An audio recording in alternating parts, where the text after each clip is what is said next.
Welcome back to the new vlog. આજે છે ને અમે એક મંદિરે જવાનું છે, વાછરા દાદાના મંદિરે જવાના છીએ, બરાબર. તો ત્યાં એવો સીન છે કે મતલબ બહુ સરસ જગ્યાએ મંદિર છે, મતલબ રાધનપુર બાજુ રણમાં છે મંદિર આખું. બધા ડિટેલમાં તમને નહીં બતાવતો, કેમ કે જો હું તમને ડિટેલમાં કહીશ તો તમારો જોવાની એક્સાઇટમેન્ટ નહીં રહે એમ. ઓકે, તો તમે ત્યાં જઈને જોજો, બહુ ખૂબ સરસ મંદિર છે.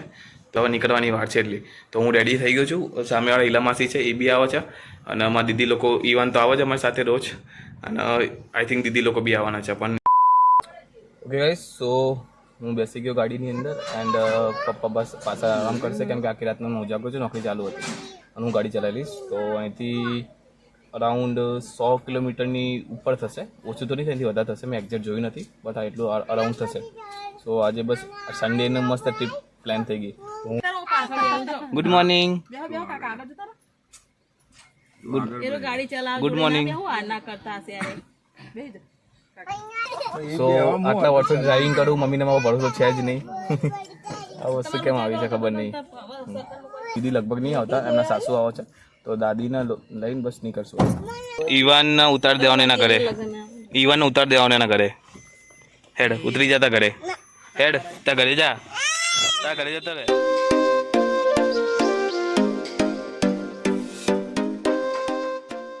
ઓકે ગાઈસ, સો બસ હવે અહીંયા નાસ્તો કરવા ઉભા છે, કારણ કે ભૂખ લાગી છે, સવારનું કશું ખાધું નહોતું.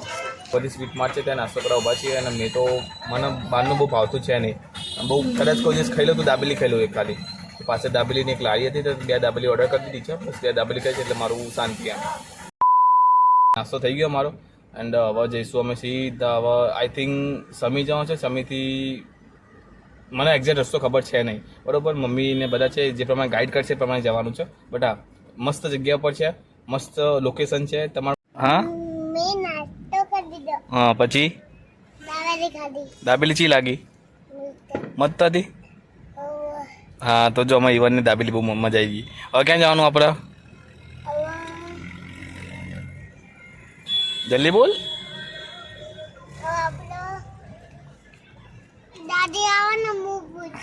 દાદીને ખબર નહીં, તને ખબર નહીં ક્યાં જવાનું? તો દાદીને પૂછીશ. દ્વારકા આપણે જવાનું છે, એક મસ્ત જગ્યા પર ફરવા જવાનું. A few moments later.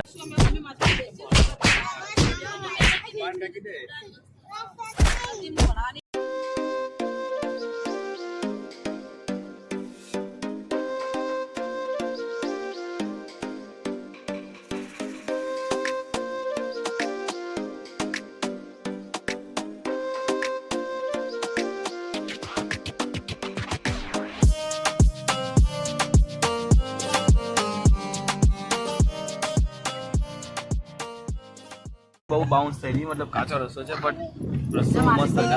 આજુબાજુ બાવળિયા છે, વચ્ચે સિંગલ પટ્ટી જાય છે, એટલે મજા આવે એમ. સો ગાઈસ, આ રીતે દેખો ખુલ્લું રણ જોઈ શકો તમે. બહુ ધૂળ છે અહીંયા, આજુબાજુ બધા બાવળિયા છે. રણ દેખો, દૂર દૂર સુધી રણ છાઈ રહ્યું.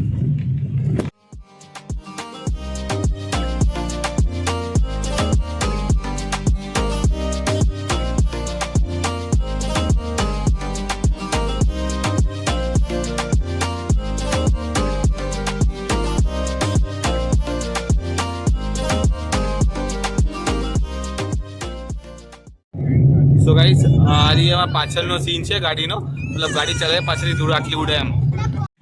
ઓકે ગાઈસ, સો અહીંયા કેમ્પ છે. ઓકે,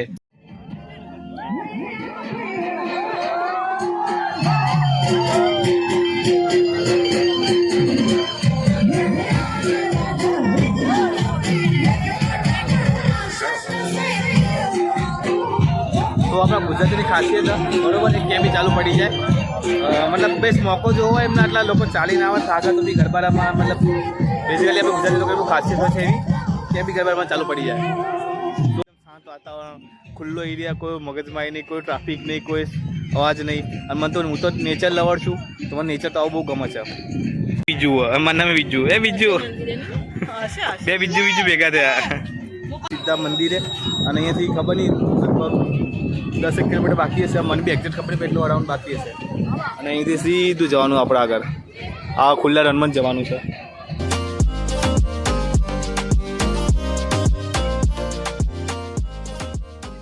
અહીંયા આવી ગયું મંદિર છે. ઓકે, એન્ડ સામે છે ને નવું મંદિર છે જે અત્યારે બની રહ્યું છે. સો નવ મંદિરની અંદર જઈશું. પહેલાં અહીંયા બી દર્શન કરી લઈએ, ત્યાં બી દર્શન કરી લઈશું.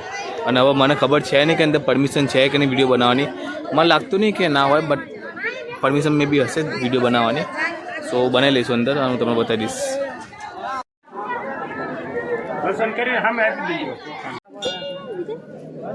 છોકરો મન કા રાખે તે ફોટો મેળવાનું મેળાય. સો ગાઈસ, આ છે મંદિર નવું જે બની રહ્યું છે એન્ડ તમને અંદરથી બતાવી દઉં.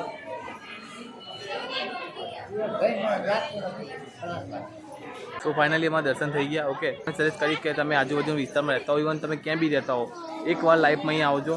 જે રેગિસ્તાનની વચ્ચે જે મંદિર છે ને અને જે માહોલ છે ને એના બહુ મજા આવશે તમને આવવાની. તો હું તો તમે સજેસ્ટ કરું છું કે એક ફેર આવજો, મજા આવશે. તમે અહીંયા તમે આવવાના પૈસા વસૂલ એમ, કેમ કે ચોમાસામાં તો જગ્યા બંધ હોય છે, કેમ કે વરસાદ થાય છે તો પાણી ભરી જાય છે. તો પાણી ભરાઈ જાય છે એના લીધે બધા રસ્તા બંધ હોય છે. ચોમાસામાં મંદિર બંધ હોય છે.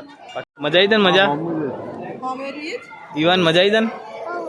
ચીલી મજા આવી? ગરમી લાગે? હજુ મજા નહીં આવી?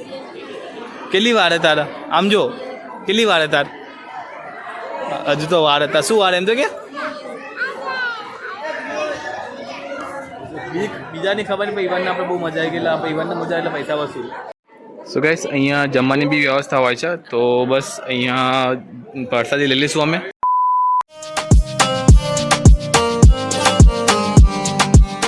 One hour later. સો કોડાના કઈ જગ્યા હોય છે તો ત્યાં મંદિર આવ્યા હતા કોડિયાલ માતાના. પણ હું તો ગયો નહીં મંદિરમાં. હું ગાડીમાં આરામ કરું છું. અને કેમ કે ઈવાનને અહીંયા સૂઈ ગયો છે, પાછો પેલો વિજય હતો ને બી પાસે સૂઈ ગયો છે. તો બંને છોકરા અહીંયા સૂઈ ગયા છે ને. તો પછી મમ્મી લોકો ગયા છે અંદર મંદિરમાં અને હું ગાડીમાં બેસ્યો. ઓકે ગાઈસ, સો ફાઇનલી, અરે વાહ, ગળેલ હાથમાં લીધા કડું બોલો હું.